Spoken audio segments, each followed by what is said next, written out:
بسم الله الرحمن الرحيم.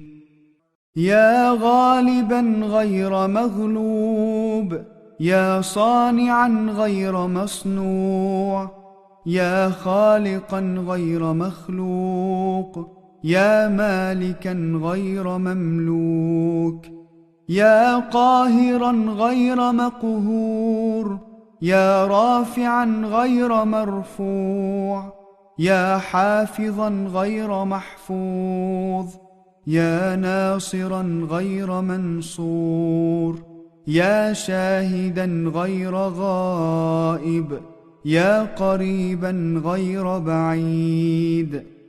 سبحانك يا لا إله إلا أنت الأمان الأمان، أجرنا من النار.